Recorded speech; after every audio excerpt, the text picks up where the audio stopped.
번씩 이런 생각을 합니다. 태초에 하나님께서 창조하신 아담과 하와가 하나님 앞에 불순종의 죄를 범한 이후 에덴 동산에서 쫓겨나게 되었는데요. 그들이 에덴 동산을 떠나 이 땅에 속한 사람으로 살아가면서 그 육체가 흙으로 돌아가기까지 그들이 가지고 있던 여호와 하나님에 대한 신앙을 어떻게 간직하며 살았을까 하는 겁니다. 창세기서를 보면 5장 4절로 5절은 이렇게 말씀을 하십니다. 아담은 셋을 낳은 후 800년을 지내며 자녀들을 낳았으며 그는 930세를 살고 죽었더라. 에덴 동산을 떠난 이후 이 아담은 이 땅 위에서 거의 1000여 년 가까운 긴 세월을 살다 갔는데요. 그 기나긴 세월 동안 그는 여호와 하나님에 대한 신앙을 어떻게 간직하며 살았을까 하는 겁니다. 혹 상상이 되십니까? 여러분, 그 기나긴 세월 동안 아담은 변함없이 신실한 마음으로 하나님을 섬겼을까요? 아니면 하나님과 조금은 거리가 있는 그런 삶을 살았을까요?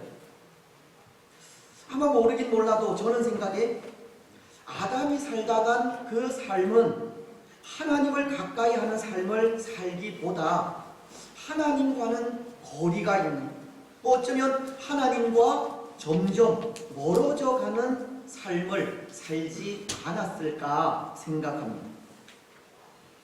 때로 아담의 그 마음 속에는 고향인 에덴 동산에서 누리던 하나님의 사랑을 그리움처럼 간직하고 있었을지 모르지만 살아가면 살아갈수록 그 그리움을 잃어가는 삶을 살아간 것이 아닐까 하는 겁니다. 왜냐하면 아담 이후의 계보를 기록한 창세기 4장 26절은 이렇게 말씀하고 있기 때문입니다. 셋도 아들을 낳고 그의 이름을 에노스라 하였으며 그때에 사람들이 비로소 여호와의 이름을 불렀더라. 사람들이 여호와 하나님의 이름을 부른 때가 아담의 아들 셋이 낳은 에노스 때라고 하시는 말씀인데요. 물론 이 말의 의미가 그때 에노스 때 비로소 하나님을 찬양하는 일을 시작하였다는 의미의 말이지만 한편으로 이 말은 그때 비로소 하나님께 도움을 구하기 시작하였다라는 의미로도 해석을 할 수 있기 때문에 이 말, 그때의 사람들이 비로소 여호와의 이름을 불렀다라는 이 말은 아담 때 잃어버린 하나님에 대한 신앙을 회복해 가기가 그만큼 힘들었다는 것을 보여주는 말씀이 아닌가 합니다. 에덴 동산을 떠나간 아담은 하나님을 가까이 한 삶보다 어쩌면 하나님을 멀리한 삶을 살아간 것이 아닐까 하는 겁니다. 아담에겐 셋을 지나 에노스에 이르기까지 시간이 흐를수록 하나님에 대한 신앙은 잊혀져 가는 옛 이야기가 될 수도 있었다는 겁니다. 그렇습니다. 때로 이 범죄한 우리 인생의 연약함 중에 하나가 바로 이런 것이 아닌가 생각합니다. 잘 잊어버린다는 겁니다. 처음 마음을 변함없이 간직하지 못한다는 겁니다. 그래서 시간이 지나면 십자가의 사랑도 잊어버리고 세월이 흐르면 구원의 은혜도 잃어버리며 삶의 연수가 쌓이면 구원의 감격도 사라지는 겁니다. 그것이 연약한 우리 인생의 본성입니다. 시간이 흐르면 흐를수록 그 처음 마음을 변함없이 잘 보존해 가는 것이 아니라 잊어버리고 잃어가는 것이 범죄한 인생이 가진 연약함 가운데 하나라는 것. 그래도 우리 생각엔 우리가 받은 구원의 은혜를 간직하고 늘 감격하면서 살아가리라 생각할지 모르지만 그것은 마음뿐. 부패한 우리 본성은 구원의 감격마저도 희미한 기억 속으로 사라지게 하는 것. 다윗은 밧세바로 인해 범죄한 이후 시편 51편 12절을 통해 이런 고백을 하였습니다. 주의 구원의 즐거움을 내게 회복시켜 주시고 자원하는 심령을 주사 나를 붙드소서. 범죄한 다윗은 이 구원의 즐거움을 다시금 회복시켜 달라고 기도한 것인데요. 우리 인생은 살아가면 살아갈수록 구원의 감격마저도 잊어버리는 이 부패한 존재라는 것을 가르치는 겁니다. 하지만 여러분, 놀라운 사실이 하나 있습니다. 그것은 오늘 우리가 구원의 즐거움을 잊어버리기도 하고 하나님의 곁을 떠나는 일이 있어도 하나님의 구원 사역은 중단되지 않는다는 겁니다. 아담이 범죄한 이후 오늘까지 수없이 많이 흐른 세월 동안 우리 인생은 항상 하나님을 떠나온 시간이었지만 그 시간 속에서도 구원의 역사는 결코 중단되지 않았다는 겁니다. 아담 이후 약 6천여 년의 시간이 흐른 오늘날까지 하나님의 구원 사역은 계속 진행되고 있는 겁니다. 때로 그 사실이 놀랍지 않습니까? 범죄한 우리 인생은 유사 이래로 계속 하나님을 떠나는 삶을 살아왔음에도 아직도 하나님에 대한 신앙은 살아있는 겁니다. 그것이 놀라운 일입니다. 구원을 이루어 가시는 하나님의 손길로 인해서입니다. 우리 인생을 주관하시는 하나님의 섭리에 의해서입니다. 하나님께서 변함없이 그의 백성들을 간섭하신 결과라는 겁니다. 그래서 저는 하나님의 이런 손길을 바라보면서 이 일은 전적으로 하나님 홀로 일하신 결과라 생각합니다. 그것을 고백하지 않을 수 없습니다. 우리 인생은 부패하고 패역하여 항상 하나님을 떠나는 삶을 살아왔지만 그럼에도 하나님은 우리 인생의 부패함과는 상관없이 아랑곳하지 않고 어제나 오늘이나 영원토록 동일하신 모습으로 그 구원 사역을 홀로 이루어 오신 겁니다. 때로 하나님을 떠난 백성들을 징계하기도 하시면서 또 때로는 변함없는 사랑으로 인내하기도 하시면서 오늘까지 진실하게 인도해 오신 겁니다. 여러분, 오늘 우리는 그렇게 홀로 우리의 구원을 위해 일하신 하나님의 손길이 너무나도 감사하지 않습니까? 그 사랑이 마치 이 돌과도 같은 우리의 마음을 감격하게 하지 않습니까? 너무나도 자주 그리고 너무나도 쉽게 하나님을 거역하고 떠나며 배반하는 인생임에도 한 번 정하신 이 구원의 약속을 변개치 않으시고 끝까지 지켜가시는 은혜가 오늘 우리에게 큰 감격으로 다가오는 것 같습니다. 사랑하는 여러분, 오늘 우리는 하나님께서 그의 구원 계획에 따라 변함없이 구원의 역사를 이루어 가시는 손길을 다시 한번 되새기시기를 바랍니다. 우리 인생의 부패함과 연약함과는 상관없이 홀로 구원의 사역을 이루어 오신 하나님의 손길을 묵상하시기 바랍니다. 그리고 그 은혜의 손길을 기억하면서 항상 하나님 앞에 감사함으로 살아가시기를 바랍니다. 그렇습니다. 그래서 오늘 우리는 말씀을 통해 그렇게 홀로 일하시는 하나님에 대해 생각을 하려고 하는데요. 우리는 지난 주일 이 나오미가 참 고집스럽게도 자기 생각만을 주장하면서 그의 두 며느리에게 고향으로 돌아가라고 소리치던 모습을 생각했었습니다.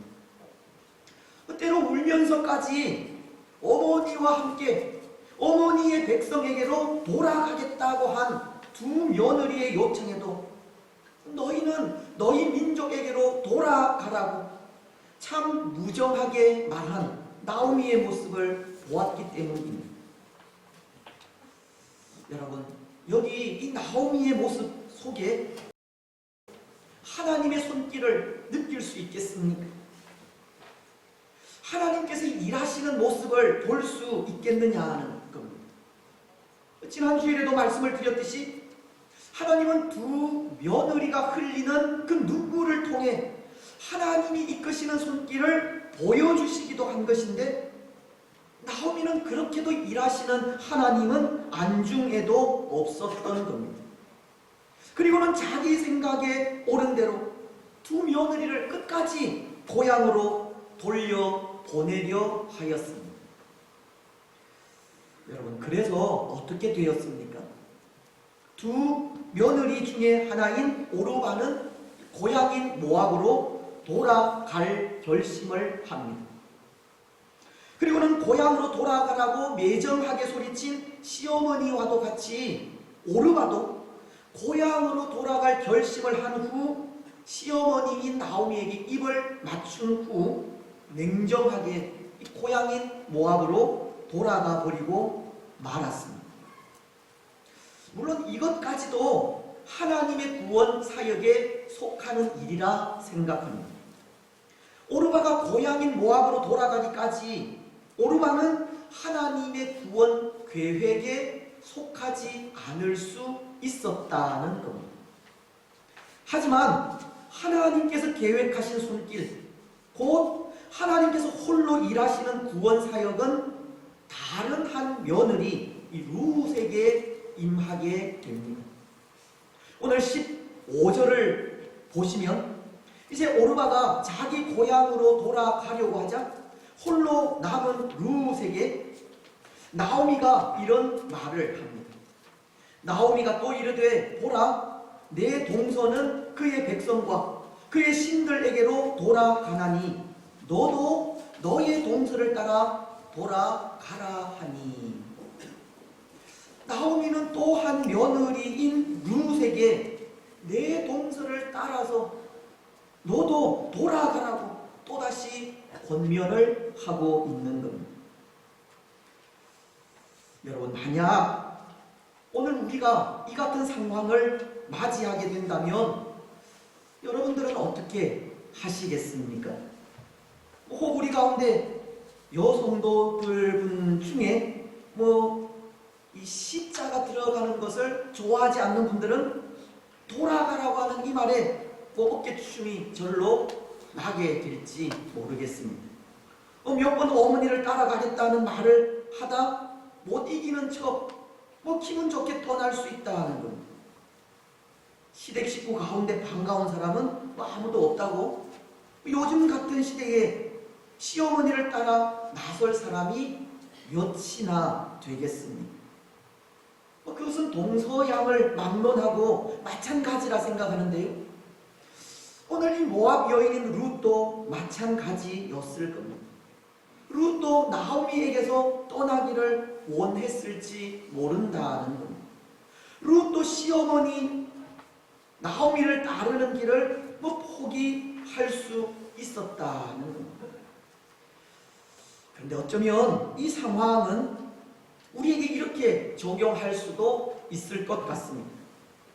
오늘 우리에게 이 믿음의 길을 따라가는 것이 힘들 때, 어려울 때 그 길을 포기할 수도 있는 것으로 적용할 수 있을 것 같습니다. 오늘 나오미가 며느리인 룻에게 너의 고향으로 돌아가라고 한 이 말이 마치 우리에게는 믿음의 길을 포기하라고 소리치는 유혹과도 같은 소리로 들릴 수 있다는 겁니다. 그래서 그 소리에 어깨춤을 추면서 믿음의 길을 포기하는 사람들도 있을 수 있겠다 생각이 듭니다.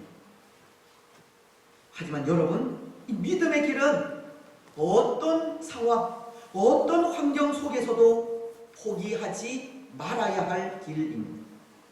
그 어떤 유혹 속에서도 결코 흔들리지 말아야 할 길이 우리가 걷고 있는 이 믿음의 길이라는 겁니다. 왜냐하면 믿음의 길만이 생명의 길이기 때문입니다. 예수님을 믿는 길만이 구원에 이르는 유일한 길이기 때문입니다. 때로 세상은 우리로 하여금 세상이 소망이고 세상이 전부이며 세상은 영원하다고 세상으로 돌아오라고 소리치고 있지만, 그럼에도 우리는 우리가 걷는 믿음의 길을 중단 없이 걸어가야 합니다. 결코 중도에 포기해서도 그만두어서도 안 됩니다. 때로 믿음의 길이 힘든 것은 분명하지만 참고 견디며 인내함으로 걸어가야 합니다. 이 길만이, 믿음의 길만이, 예수님을 믿는 길만이 생명의 길이기 때문입니다. 사랑하는 여러분, 오늘 누군가가 우리를 향해 다시금 세상으로 돌아가도 된다 해도 좋아하지 마십시오. 기뻐하거나 춤추지 마십시오. 눈총을 좀 받더라도 시댁 식구들과 함께 가야 합니다. 예수님과 함께 가야 한다는 겁니다. 그럼에도 인내함으로 믿음의 길을 걸어가야 합니다. 히브리서는 10장 36절을 통해 이렇게 말씀하십니다. 너희에게 인내가 필요함은 너희가 하나님의 뜻을 행한 후에 약속하신 것을 받기 위함이라. 그리고 38절은 나의 의는 믿음으로 말미암아 살리라.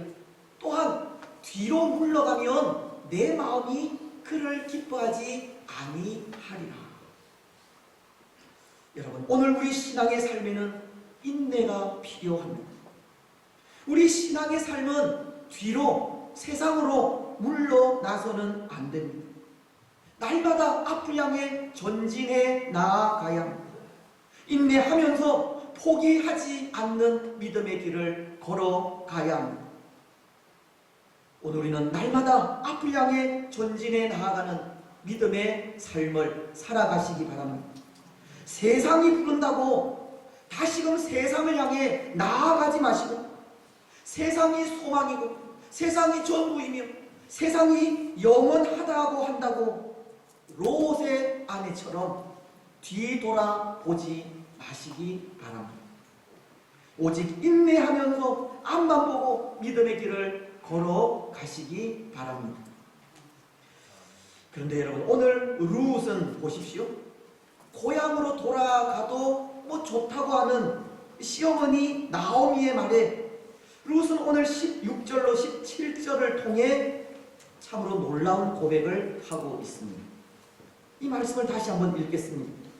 룻이 이르되 내게 어머니를 떠나며 어머니를 따르지 말고 돌아가라 강권하지 마옵소서. 어머니께서 가시는 곳에 나도 가고 어머니께서 머무시는 곳에서 나도 머물겠나이다.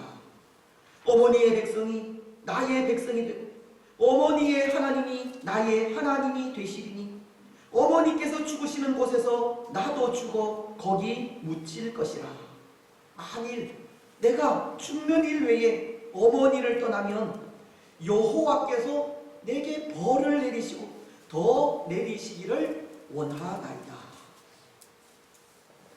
룻은 어머니의 백성이 나의 백성이 되고 어머니의 하나님이 나의 하나님이 되시리니 어머니께서 죽으시는 곳에서 나도 죽어 거기 묻힐 것이라고 실로 어마어마한 고백을 하고 있는 겁니다. 여러분, 오늘 이 고백이 우리에게 어떻게 들리십니까? 사실 이 고백은 룻이 그가 그동안 모압에서 섬기던 이방신을 버리고 죽기까지 하나님을 따르고 섬기겠다고 하는 고백인데요. 하나님을 모르는 이방인 그 룻이 이렇게 하나님을 인정하고 믿음의 길을 걸어가겠다고 고백하는 이 고백이 오늘 우리에게 어떻게 들리느냐 하는 겁니다. 근데 바로 이 모습이 하나님께서 홀로 일하시는 모습입니다. 룻을 향해 일하시는 하나님의 구원의 손길인 겁니다. 룻을 보십시오. 어디서 이런 고백을 할 수 있겠습니까? 어디서 이런 고백이 나올 수 있겠습니까? 그녀는 이방 여인입니다. 하나님을 알지 못하는 사람이라는 겁니다. 하나님에 대한 지식도 없고 교육도 받지 못한 사람입니다. 단지 그가 가진 이 신에 대한 지식이라면 그것은 그가 모압 땅에서 섬기던 신 그모스에 관한 것뿐입니다. 모압 사람들은 그모스라는 신을 섬겼는데요. 그들은 그 그모스를 이 삶과 죽음을 지배하는 신으로 알고 섬겼습니다. 이 말은 그모스를 섬길 때에는 삶을 얻지만 그모스를 떠나면 죽음을 죽게 된다는 겁니다. 오늘 모압 여인인 룻이 그의 고백처럼 시어머니 나오미가 섬기는 하나님을 섬기겠다는 것은 그들 관습에 따르면, 그들이 섬기는 신에 따르면 죽어도 괜찮다고 하는 그런 것을 의미하고 있는 겁니다. 룻에게 신에 대한 지식이라면 이렇게 그가 섬기던 그 모습밖에 없는데, 그런 그가 여호와 하나님에 대한 신앙을 고백하고 그 신앙을 따르겠다고 하는 겁니다. 오늘 룻의 이런 고백이 어디서 나왔겠느냐는 겁니다. 혹 룻이 이런 고백을 하기까지 시어머니인 나오미에게서 그것을 배웠겠습니까? 하지만 나오미는 그렇게 자부에게 신앙 교육을 할 만한 상황은 아니라 생각합니다. 왜냐하면 나오미는 힘들고 어려울 때 하나님을 떠났기 때문입니다. 약속의 땅인 이 베들레헴에 찾아온 흉년에 하나님의 뜻은 알려고 하지 않고 그 땅을 떠나버렸기 때문입니다. 그리고 정착하여 살게 된 모압에서도 남편인 엘리멜렉이 죽고 두 아들 말론과 기련이 젊은 나이에 죽기까지 어쩌면 하나님에 대한 신앙을 지키지 못하고도 있었기 때문입니다. 모르겠습니다. 그들이 이 모압에서 조금이라도 신앙의 삶을 살아가려고 노력했다면 하나님의 긍휼이 분명 그들 가운데 있었을 텐데 그들은 가진 소망마저 다 잃어버리기까지 한 것이 신앙의 삶을 신실하게 살지 못한 증거가 아닐까 한다는 겁니다. 나오미는 이방 땅 모압에서도 여전히 자기 소견에 옳은 대로 살아간 것입니다. 그런데 그것이 어디 그것뿐입니까? 나오미가 고향 땅인 베들레헴으로 다시 돌아올 결심을 할 때에도 그는 하나님을 떠난 삶의 비참함을 몸소 경험했음에도 그의 두 며느리를 이 모압 땅으로, 우상의 도시인 모압으로 다시금 돌려보내려고 한 것입니다. 여러분, 이런 상황 속에 어떻게 나오미가 신앙 교육을 할 수 있었겠습니까? 나오미 자신이 가진 신앙마저 잃어버리지 않는다면 다행이지, 이 상황 속에서는 이 신앙 교육이 제대로 이루어질 수 없는 겁니다. 오늘 며느리인 룻이 하나님에 대한 신앙을 시어머니인 나오미에게서 배웠다는 것은 좀처럼 불가능한 일이라는 겁니다. 그런 의미에서 그런 것 같은데요. 오늘 우리의 신앙은 우리 자녀들이 그대로 물려받게 된다는 것을 오늘 우리는 기억해야 할 것 같습니다. 우리의 신앙을 우리 자녀들이 본받게 됩니다. 어떤 면에서 참 두렵고 떨리는 일이지 않습니까? 물론 이 신앙 고백이라는 것은 지극히 개인적인 일이지만 부모된 우리가 끼치는 영향력은 결코 무시하지 못하는 겁니다. 오늘 부모된 우리들이 신실하고 바른 신앙의 삶을 살면 그것이 자녀들에게 분명 귀감이 될 것이고, 만약 그렇지 못한 모습을 보인다면 그 모습 또한 자녀들에게 적지 않은 영향력을 끼치게 될 것입니다. 여러분, 오늘 우리는 어떻습니까? 저도 참 부끄럽지만 오늘 우리는 바른 신앙을 통해 자녀들에게 귀감이 되시기를 바랍니다. 신앙 고백에 따르는 삶을 통해 영향력을 끼치시기 바랍니다. 그렇습니다. 사랑하는 여러분, 오늘 부모로서 우리의 사명은 자녀들을 신앙의 길로 인도하는 것인데요, 오늘 나오미는 어떤 면에서 그 사명을 제대로 감당하지 못한 겁니다. 아니, 신앙교육을 감당할 상황도 여력도 힘도 없었습니다. 그런데 오늘 말씀은 그럼에도 며느리인 룻이 바른 신앙을 고백하고 있다는 겁니다. 어머니의 백성이 나의 백성이 되고 어머니의 하나님이 나의 하나님이 되시리이다. 어머니께서 죽으시는 곳에서 나도 죽어 거기 묻힐 것이라. 참으로 엄숙하고도 장엄한 고백이 아닐 수 없습니다. 신실하고도 참된 고백이 아닐 수 없습니다.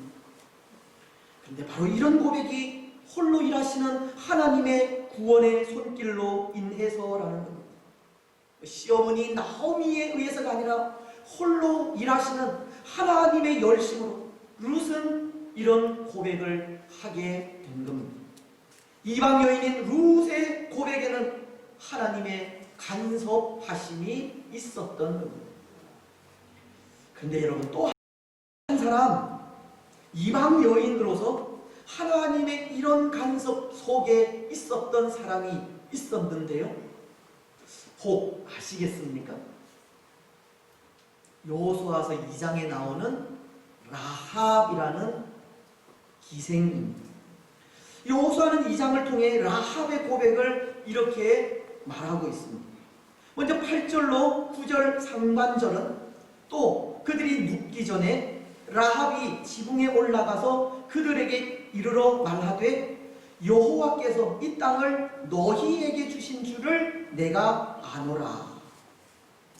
두 명의 정탐꾼들에게 라합은 여호와 하나님에 대해서 여리고 땅을 너희에게 주셨다라는 그런 고백을 하고 있는 겁니다.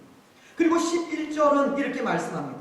우리가 듣자 곧 마음이 녹았고 너희로 말미암아 사람이 정신을 잃었나니 너희의 하나님 여호와는 위로는 하늘에서도 아래로는 땅에서도 하나님이시니라. 여리고 성의 기생인 라합은 광야에서 행하신 하나님의 역사에 대한 소문만을 듣고 두 정탐꾼에게 고백하는 것이 너희의 하나님 여호와는 위로는 하늘에서도 아래로는 땅에서도 하나님이시니라는 겁니다. 라합의 이 고백도 홀로 일하시는 하나님의 구원의 손길에 의해서라는 겁니다. 그렇지 않습니까? 성문을 굳게 걸어 잠그고 그 누구도 들어오지 못하게 한 여리고 성에 어떻게 이런 고백을 하는 사람이 있을 수 있겠습니까? 하나님이 아니고서는 할 수 없는 일인 겁니다. 라합은 하나님에 대한 소문을 들었고 그 소문을 통해 하나님은 역사하신 겁니다. 라합에게 들리는 소리도 없었고 말씀도 없었으며 가르친 소리도 없었지만 하나님은 영으로 그 마음에 다가가 말씀하시고 가르치시며 고백하게 하신 겁니다. 오늘 우리도 마찬가지입니다. 오늘 우리의 구원에도 하나님은 홀로 일하시고 역사하셨습니다. 우리 개인의 열심이 우리로 구원을 받게 한 것이 아니라 하나님의 열심이 예수 그리스도를 통하여 이방인인 우리를 구원의 반열에 이르게 하셨다는 것. 이사야서는 9장 6절로 7절을 통해 이렇게 말씀하십니다. 이는 한 아기가 우리에게 낳고 한 아들을 우리에게 주신 바 되었는데 그의 어깨에는 정사를 메었고 그의 이름은 기묘자라 모사라 전능하신 하나님이라 영존하시는 아버지라 평강의 왕이라 할 것입니다. 그 정사와 평강의 더함이 무궁하며 또 다윗의 왕좌와 그의 나라에 군림하여 그 나라를 굳게 세우고 지금 이후 영원히 정의와 공의로 그것을 보존하실 것이라. 만군의 여호와의 열심이 이를 이루시리라. 오늘 우리의 구원에는 만군의 여호와의 열심, 예수 그리스도를 보내어 십자가의 사랑을 베푸신 하나님의 그 열심에 있다는 겁니다. 오늘 우리의 구원은 전적으로 하나님의 은혜입니다. 홀로 일하신 하나님의 손길에 의해서이고 들리는 언어도 없고 말씀도 없으며 가르치신 소리도 없지만 하나님께서 영으로 우리 마음에 다가와 말씀하시고 가르치신 결과입니다. 여러분, 그렇다면 그렇게 홀로 일하시는 하나님의 열심에 우리가 할 수 있는 일이 무엇이겠습니까? 오늘 우리는 어떻게 하나님의 열심에 이 보탬이 될 수 있겠습니까? 저는 하나님께서 하시는 일에 이 동력자가 되어드리는 일이라 생각하는데요. 하나님께서 섭리해 가시는 손길을 인정하고 순응하는 일을 하는 겁니다. 나의 생각, 우리의 생각을 주장하지 않고 항상 하나님의 생각에 맞추어 살아가는 일이고, 이 말이 아니라 행동을, 모양만이 아니라 진실을 보여주는 일입니다. 항상 깨어서 하나님의 뜻을 분별하면서 말씀 안에서 살아가는 것이 구원의 역사를 이루어 가시는 하나님을 도와드리는 일입니다. 그래서 오늘 마지막 18절도 이렇게 말씀하시는 겁니다.